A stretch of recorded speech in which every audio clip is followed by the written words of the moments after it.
ഈശോ മിശിഹായിക്ക് സ്തുതിയായിരിക്കട്ടെ.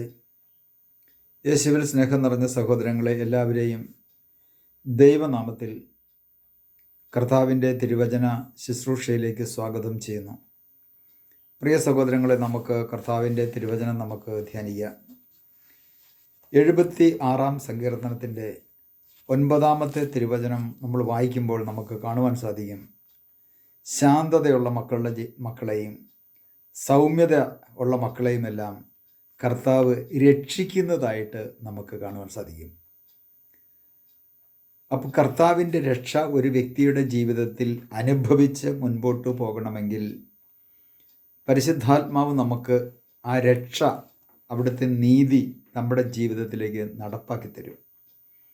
അതാണ് 76 സങ്കീർത്തനം 76-9 ഇങ്ങനെ പറയുന്നത്: നീതി സ്ഥാപിക്കുവാൻ ഭൂമിയിലെ എല്ലാ പീഡിതരെയും രക്ഷിക്കാൻ അവിടുന്ന് എഴുന്നേറ്റപ്പോൾ ഭൂമി ഭയന്ന് സ്തംഭിച്ചുപോയി. ദൈവം നീതി സ്ഥാപിക്കും. വേദന അനുഭവിക്കുന്ന, മറ്റുള്ളവരാൽ നിന്ദിക്കപ്പെട്ട്, മറ്റുള്ളവരാൽ മാറ്റി നിർത്തപ്പെട്ട്, മറ്റുള്ളവരുടെ കൂക്കുവിളികളും അശുദ്ധ ഭാഷണങ്ങളും കേട്ട് ഒറ്റപ്പെട്ട് അനുഭവിക്കുന്ന ഒരു വ്യക്തി ഒരു നീതി മാർഗത്തിൽ സഞ്ചരിക്കാൻ തുടങ്ങിയാൽ ആ ഒറ്റപ്പെട്ട ജീവിതം നയിക്കുന്ന വ്യക്തിയെ രക്ഷിക്കുവാൻ ദൈവത്തിൻ്റെ പരിശുദ്ധാത്മാവ് അവരിലേക്ക് കടന്നു വരും. പഴയ നിയമ ചരിത്രത്തിലുള്ള അനേകം പ്രവാചകന്മാരും നീതിയുടെ ഫലവുമായി ജീവിച്ചപ്പോൾ അവരെ തകർക്കുവാൻ പല വ്യക്തികളും കടന്നു വന്നപ്പോൾ അവരെയൊക്കെ പല മേഖലകളിൽ നിന്നും രക്ഷിക്കുന്ന കർത്താവിനെ നമുക്ക് കാണുവാൻ സാധിക്കും. ഉദാഹരണമായിട്ട് പറഞ്ഞാൽ ദാനിയേൽ, സിംഹക്കുഴിയിൽ കിടന്ന ദാനിയേലിന് ഭക്ഷണം വരെ കൊണ്ടുപോയി ഹബക്കൂക്ക് പ്രവാചകനിലൂടെ കൊടുക്കുന്ന ഒരു ദൈവത്തെ നമുക്ക് കാണുവാൻ സാധിക്കും. സിംഹക്കുഴിയിൽ കിടക്കുന്ന സമയത്ത് സിംഹത്തിന് വാവിളിക്കുവാനോ അതല്ലെങ്കിൽ ആ ദാനിയേലിനെ തകർക്കുവാനോ സാധിച്ചില്ല. ആ സിംഹക്കുഴിയിൽ നിന്നും രക്ഷിക്കുന്ന ഒരു കർത്താവിനെ നമുക്ക് കാണുവാൻ സാധിക്കും.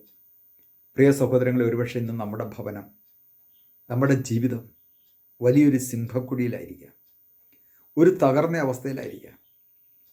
മറ്റുള്ളവരിൽ നിന്നും പീഡനമേറ്റ് അതല്ലെങ്കിൽ രോഗത്തിൻ്റെ അവസ്ഥയിൽ ചികിത്സിച്ചിട്ടും ഭേദമാകാതെ ഇന്നും രോഗം നിലനിൽക്കുന്നുവെങ്കിൽ ഇനി എനിക്ക് രക്ഷയില്ല എന്ന നിരാശയിൽ കഴിയുന്ന വ്യക്തിയാണോ? ആ വ്യക്തിയുടെ ജീവിതത്തിലേക്ക്, ആ നീതിയുടെ പാതയിലേക്ക് ജീവിക്കുവാനായിട്ടൊരു തീരുമാനമെടുത്തു കഴിഞ്ഞാൽ കർത്താവ് അവനെ രക്ഷിക്കും. അങ്ങനെ അവനെ രക്ഷിക്കുവാൻ വേണ്ടി കർത്താവ് എഴുന്നേറ്റപ്പോൾ ഭൂമി ഭയന്ന് സ്തംഭിച്ചു പോയി എന്നാണ് വചനം പറയുന്നത്. പ്രിയ സഹോദരങ്ങളെ, നമ്മളെ സംബന്ധിച്ചിടത്തോളം ഈ വചനമെല്ലാം നമ്മുടെ ഹൃദയത്തിൽ നമ്മളൊന്ന് സ്വീകരിച്ചുകൊണ്ട് ഒരു സൗമ്യ ജീവിതം നയിക്കുവാൻ നാം ഓരോരുത്തരും തീരുമാനമെടുക്കുന്നുവെങ്കിൽ ദൈവത്തിന് നമ്മുടെ ജീവിതത്തിൽ ഇടപെടുവാൻ യാതൊരു ബുദ്ധിമുട്ടുമില്ല. 25-ാം സങ്കീർത്തനത്തിൻ്റെ 9-ാമത്തെ തിരുവചനത്തിൽ ഇങ്ങനെ പറയുന്നുണ്ട്: എളിയവരെ അവിടുന്ന് നീതി മാർഗത്തിൽ നയിക്കുന്നു, വിനീതരെ തൻ്റെ വഴി പഠിപ്പിക്കുന്നു. എത്രയോ മഹത്തായ വചനം. പറയുകയാണ്, എളിയവരെ അവിടുന്ന് നീതി മാർഗത്തിൽ നയിക്കുന്നു, വിനീതരെ തൻ്റെ വഴി പഠിപ്പിക്കുന്നു.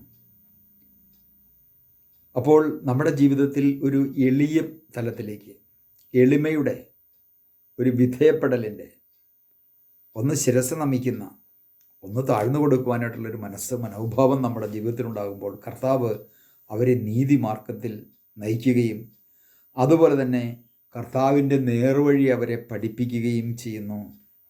വിനീതരെ തൻ്റെ വഴി പഠിപ്പിക്കുന്നു. കർത്താവിൻ്റെ ഉടമ്പടിയും പ്രമാണങ്ങളും പാലിക്കുന്നവർക്ക് അവിടുത്തെ വഴികൾ സത്യവും സ്നേഹവുമാണ്. പ്രിയ സഹോദരങ്ങളെ, നമ്മുടെ ജീവിതത്തിൽ നമുക്കൊരു തീരുമാനമെടുക്കാം. ഒരു തീരുമാനമെടുക്കേണ്ട പരിശുദ്ധാത്മാവ് നമുക്ക് നൽകുന്ന ആ സൗമ്യത നമ്മളിലേക്ക് ഒഴുകുമ്പോൾ ആ സൗമ്യതയിൽ നിന്നും വീണ്ടും ഈ ഭൂമിയിലായിരിക്കുന്ന നമ്മുടെ ജീവിതത്തിലേക്ക് കർത്താവ് സൗമ്യതയിലൂടെ നൽകുന്ന അനുഗ്രഹങ്ങളാണ് നാം കേട്ടുകൊണ്ടിരിക്കുന്നത്. നമുക്കൊരു നിമിഷം ഈശോയോട് പ്രാർത്ഥിക്കാം. കർത്താവായ ഈശോയെ, അങ്ങയുടെ ആത്മാവിനാൽ ഞങ്ങളെ നിറയ്ക്കണമേ. പരിശുദ്ധാത്മാവെ, വചനത്തിൻ്റെ ആഴങ്ങൾ ഞങ്ങൾക്ക് ഗ്രഹിക്കുവാൻ ഞങ്ങളുടെ ഹൃദയങ്ങളെ അവിടുന്ന് വിശുദ്ധീകരിക്കണമേ, അഭിഷേകം ചെയ്യണമേ. വചനമനുസരിച്ച് ജീവിക്കുവാൻ ഞങ്ങളെ ഒരുക്കണമേ. പിതാവിൻ്റെയും പുത്രൻ്റെയും പരിശുദ്ധാത്മാവിൻ്റെയും നാമത്തിൽ ആമേൻ.